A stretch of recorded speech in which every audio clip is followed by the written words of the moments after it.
Have you ever wondered why some people experience relationships that transcend the ordinary while you seem to be trapped in endless cycles of disappointment and loneliness? Why? Even if you're a good person with so much love to give, true love always seems to slip through your fingers like sand. The answer will blow your mind. You're not rejected by love. You're prepared for it. There's something about true love that 9% of people don't know, and Carl Jung discovered this secret by studying the hidden patterns behind transformative relationships. He realized that some souls go through an invisible and painful process before they find their deepest connection. And if you're watching this video, it's because your soul could be in that process right now. What you call bad luck in love, always choosing wrong, never being able to find someone compatible, is actually the universe shaping you, refining you, preparing you for a type of connection that most people will never experience. But there are specific signs that you are going through this preparation. Signs that almost no one recognizes but that reveal that something much greater is building in your love life. In this video, I will show you exactly how to identify if you are prepared for the true love that only rare souls experience. And by the time you are done watching, you will understand why every disappointment, every loneliness, every name you have received was actually a disguised yes from fate. Because the truth is this: true love does not come to just anyone, at just any time. It only comes to those who have been prepared to support it.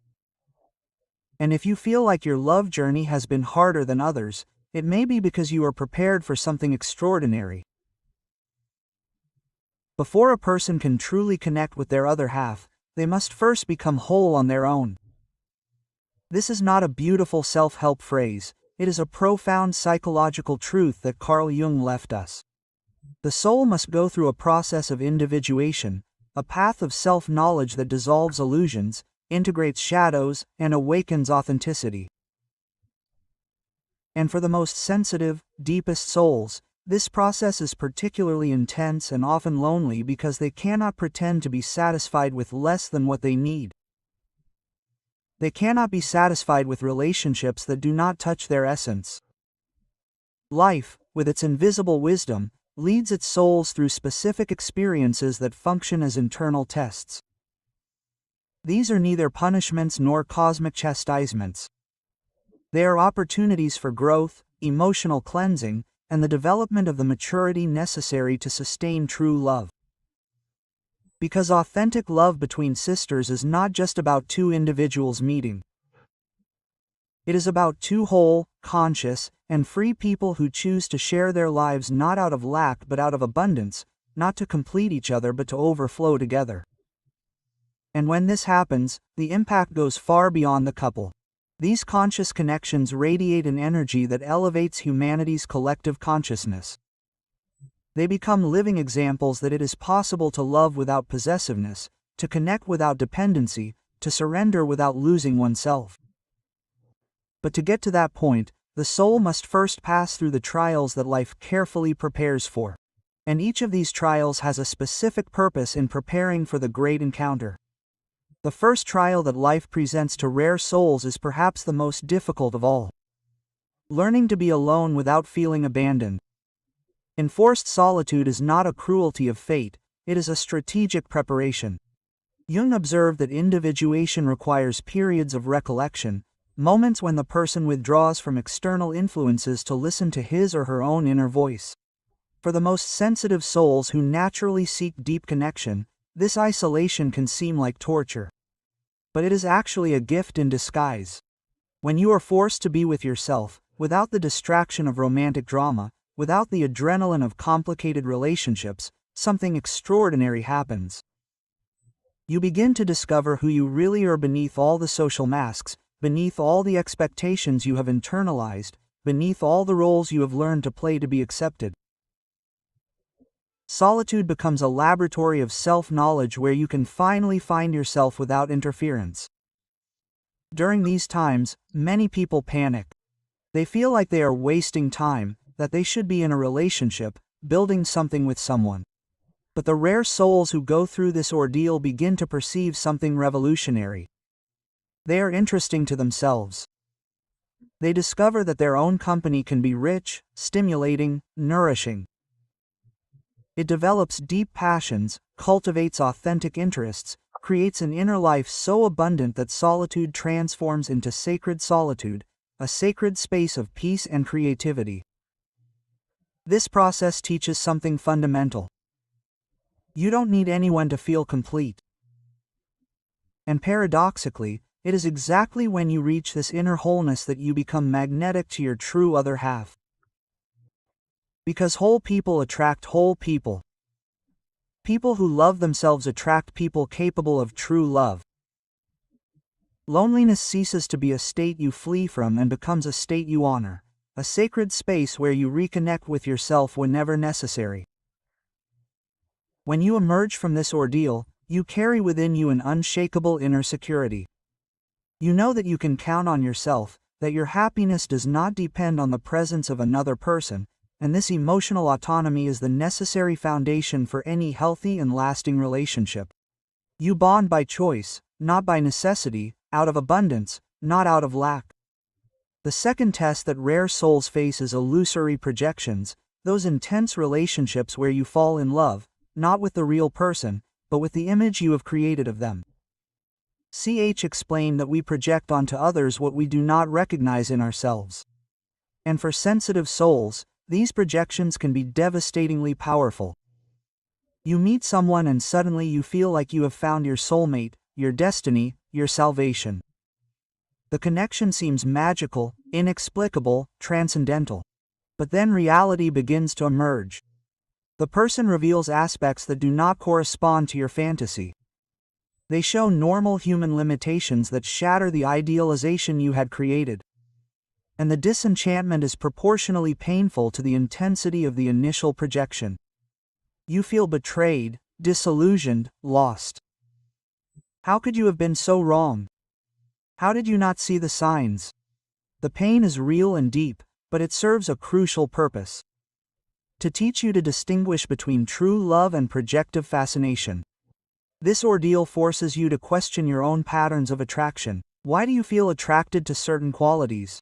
What exactly are you looking for in the other person?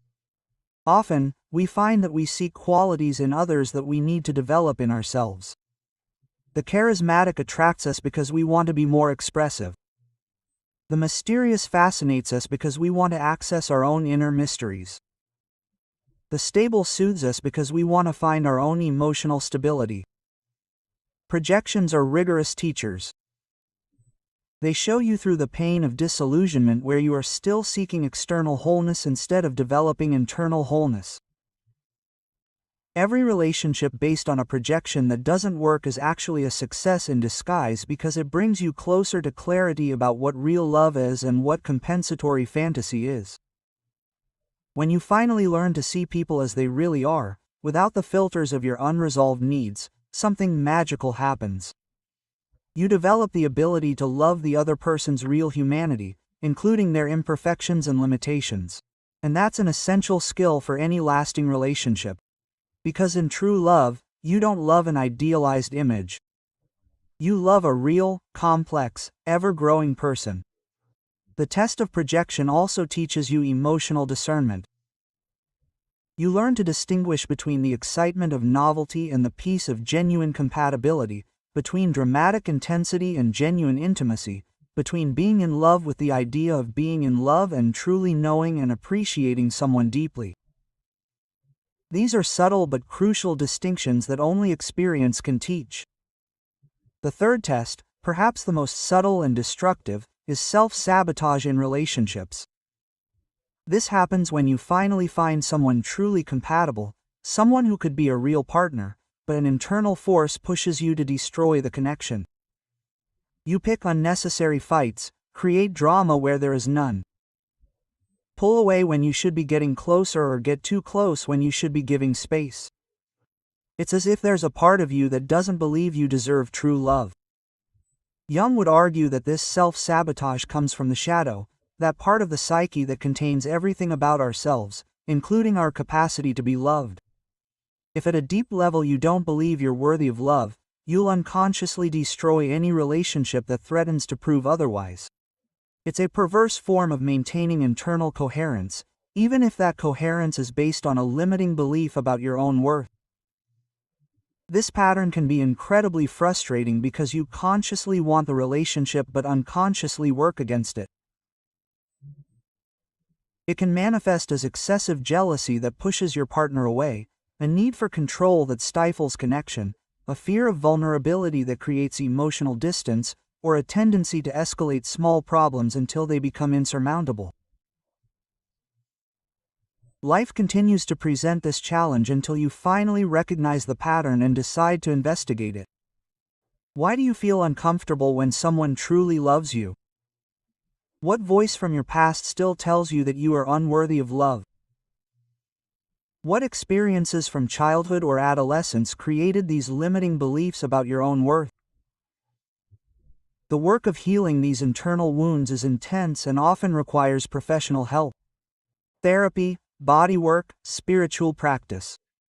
Different paths work for different people, but the goal is always the same: to disarm the unconscious mechanisms that sabotage your happiness and replace them with new patterns based on self-love and self-acceptance.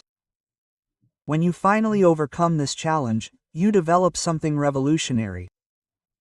The ability to receive love without suspicion, without fear, without the need to constantly test it. You become someone who is easy to relate to.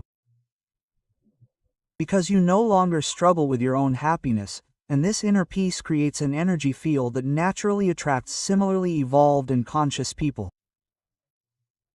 The fourth challenge is perhaps the most frightening: the direct confrontation with your own shadow through the mirror that relationships offer. Jung discovered that we tend to attract people who embody the qualities that we most possess within ourselves. If you pride yourself on always being rational and controlled, you may find yourself repeatedly drawn to emotionally intense and unpredictable people. If you see yourself as a victim of circumstances, you may attract people who reveal your own hidden manipulative potential. These relationships are particularly uncomfortable because they force you to embrace aspects of yourself that you would rather keep hidden. The person irritates you precisely because they reflect something in yourself that you do not want to acknowledge. The self-centered person upsets you because they reveal your own unacknowledged need for attention. The dramatic person exasperates you because they expose your own repressed theatricality. The dependent person smothers you because they highlight your own unacknowledged need for care. The first reaction is always to judge and reject the other person. It's much easier to point out the other person's flaws than to acknowledge that they function as a mirror of your own denied aspects. But the rare souls who go through this ordeal begin to see the pattern. Why do certain qualities in people affect you so much? Why do certain behaviors completely drive you nuts while other people remain quiet? Shadow work through relationships is transformative because it forces you to integrate parts of yourself that have been fragmented. When you acknowledge and accept that you can also be manipulative, sometimes you stop judging manipulation in others so harshly.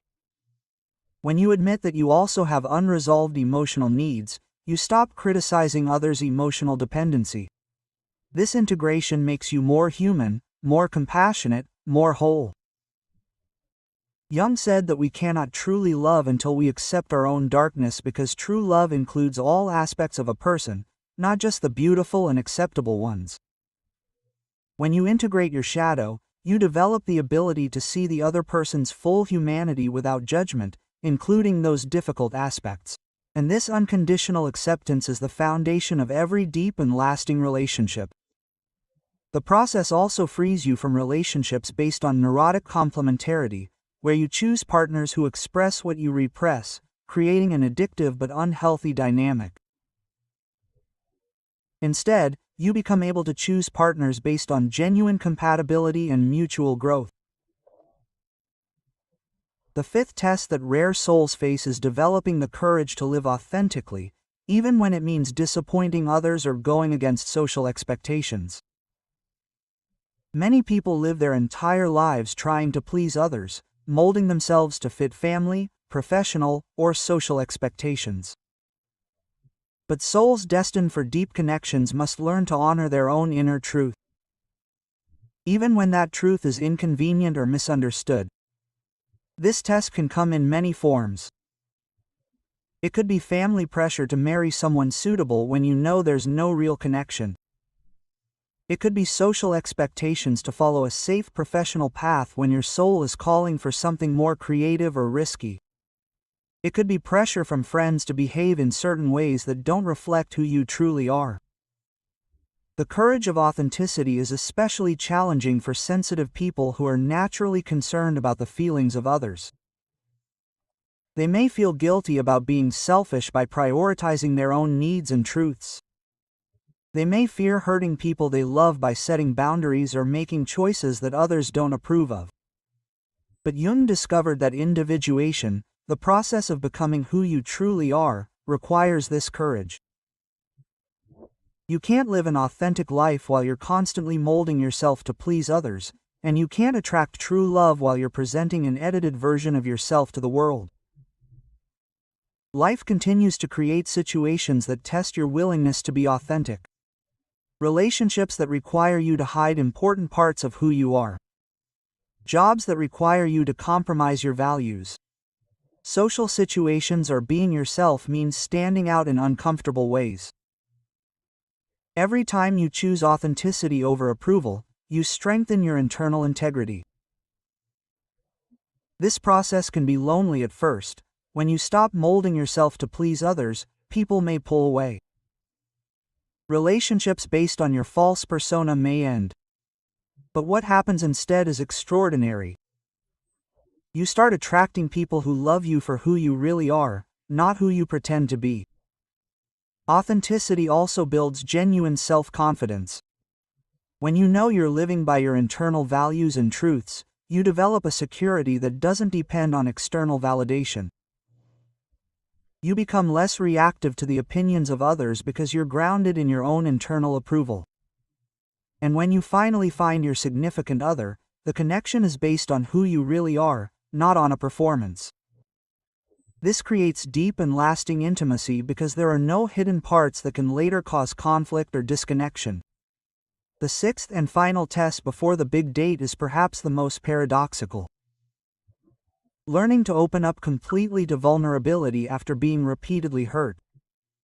Sensitive souls, by their very nature, feel everything more intensely, including the pain of romantic disappointments, betrayals, and failed relationships.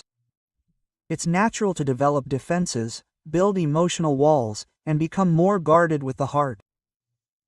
But true love requires total vulnerability. There's no way to connect deeply with someone by keeping parts of yourself protected and inaccessible. Jung observed that true intimacy only happens when two people can show themselves completely, including their hurts, fears, and imperfections. And that requires extraordinary courage, especially after being hurt. This test is about learning to distinguish between wisdom and fear. Wisdom is recognizing toxic patterns and avoiding them. Fear is closing your heart to all possibilities because some have been painful. Wisdom is setting healthy boundaries.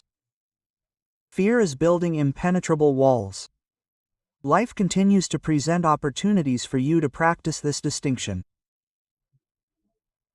This may look like meeting someone who seems genuine but activates all your defense mechanisms because of superficial similarities to people who have hurt you in the past, or having to choose between protecting yourself and taking a risk when a real connection presents itself. Every situation offers you the chance to choose love over fear, openness over protection. The process of healing past wounds is essential to getting through this. It's not about forgetting what happened or pretending it didn't hurt. It's about processing these experiences fully until they become wisdom instead of trauma. When you heal your wounds, they stop bleeding into new relationships. Conscious vulnerability is different from naive vulnerability. You don't go back to being the person you were before you were hurt. You become someone even wiser, deeper, more capable of real intimacy. You learn to open up gradually, testing reciprocity and safety before exposing yourself completely. But when the right person comes along, you're able to open up completely. This capacity for vulnerability after being hurt is one of the most attractive qualities there is. It shows strength, not weakness. It demonstrates that you haven't let past experiences harden or embitter you. It reveals a capacity for love that has survived the trials of disillusionment and emerged even purer. When you complete all of these trials, when you have learned to be alone without feeling abandoned, when you have developed the discernment between real love and projection, when you have stopped sabotaging your own happiness, when you have integrated your shadow, when you live authentically, and when you have opened yourself to conscious vulnerability, something extraordinary happens. You are no longer looking for your other half to complete you. You are complete on your own and are looking for someone equally whole to share that completeness. And that is exactly when the universe conspires for the big date, because now you can recognize true love when it appears. You will not confuse it with projection, neediness, drama, or fantasy. You will feel the profound difference between someone who wants to use you to fill their voids and someone who wants to grow alongside you. Between someone who loves you for what you can do for them and someone who loves you for who you are. The date with your true other half is not like in the movies. There's no dramatic music or cinematic moments of revelation. It's more subtle, more profound. It's a gradual recognition of compatibility on many levels. It's feeling like you can be completely yourself without fear of judgment. It's discovering that silences are comfortable, that differences are interesting instead of problematic, that conflicts can be resolved with communication instead of drama. But perhaps most importantly, it's realizing that this connection isn't just about the two of you. When two whole people consciously unite, they create something greater than the sum of their parts. They become a living example that it's possible to love without possessiveness, to connect without dependency, to grow together without losing each other individually, and that conscious energy radiates beyond the relationship, inspiring others and contributing to the evolution of humanity's collective consciousness. Jung believed that certain relationships have a transpersonal function. They serve not only the individuals involved but the evolution of the species. When two rare souls who have gone through the entire preparation process come together, they have the potential to create a union that shapes a new paradigm of conscious love. A love that is not based on need, drama, control, or idealization, but on freedom, mutual growth, authenticity, and joint service. These relationships become beacons of light in a world still dominated by unconscious connections based on trauma, lack, and the repetition of dysfunctional patterns. They show that it is possible to relate differently in a more evolved, more conscious way. And each conscious relationship that is formed contributes to the creation of a new reality where true love becomes more common and accessible. That is why the trials that rare souls face are so rigorous. This is not about cosmic cruelty, but about preparation for a greater mission. These souls are being prepared not just to find love, but to demonstrate a higher form of loving, to show that relationships can be laboratories of spiritual growth instead of emotional battlegrounds. And when you understand this, when you realize that all the challenges, all the loneliness, all the disappointments were preparing you for something greater, the journey takes on a whole new meaning. You are not being punished for being too sensitive or too different. You are being prepared for a form of love that most people don't even know exists. The preparation never really ends. Even after the big date, life continues to present opportunities for growth, for deepening, for refinement. But now you have a conscious companion on this journey, someone who understands the language of the soul, who values growth as much as you do, who sees challenges as opportunities for evolution instead of threats to the relationship. And together, you continue to contribute to the transformation of the collective consciousness simply by being an example that there is a different way to love, a way based on integrity, authenticity, freedom, and mutual growth. A way that honors individuality as much as union. A way that serves not only the two of you, but the evolution of all humanity toward conscious love. Rare souls are called to this mission not because they are better than others, but because they carry the sensitivity and depth necessary to pioneer new ways of connecting. And every trial they face is training for this sacred function. When you understand this, every difficulty gains purpose. Every period of loneliness gains meaning. Every romantic disappointment reveals itself as a necessary step toward true love. If you have recognized your own journey in these words, know that you are not alone. Millions of sensitive souls around the world are going through the same trials, being prepared for the same kind of conscious love. Each one has their own pace, facing the specific challenges their soul must overcome, but all marching toward the same goal, true love that transforms not only their lives but contributes to the evolution of all humanity. The journey can seem long at times, lonely, often challenging. But every step is worth it when you finally understand that you are prepared for something extraordinary, the ability to love in a way that few humans achieve. And when that ability finds its full expression in the encounter with your true other half, you discover that all the trials, all the tears, all the moments of doubt are worth it to arrive at that place of conscious, free, and transformative love. If this video resonated deeply with you, if you recognized your own journey in these words, comment, "I am in preparation," in the comments. That way, I will know that the message reached a soul who truly needed to hear it. And if you feel like you need practical tools to navigate this soul preparation process, I want to introduce you to 2 guides that can accelerate your preparation journey. The first is 21 Days of Transformation with Carl Jung, a structured method that takes you through Jung's most powerful concepts applied to your daily life, helping you integrate your shadows, recognize your projections, and develop the individuation necessary for conscious love. And the second is the Survival Manual for Difficult Days, a practical guide to transforming moments of crisis, loneliness, and challenges into opportunities for growth and inner empowerment. These aren't just books, they're transformational tools that will accompany you throughout this preparation process that life throws at you. Because when you understand that every difficulty is actually a gift in disguise, when you learn to work with what Jung called individuation, you accelerate this entire process and become magnetic to true love much more quickly. The link is in the first pinned comment of the video, and don't forget to subscribe to the channel and turn on notifications to continue exploring the mysteries of the soul and personal transformation. See you in the next video, where we will continue to unveil the secrets Jung discovered about the deepest connections between human beings. See you in the next video.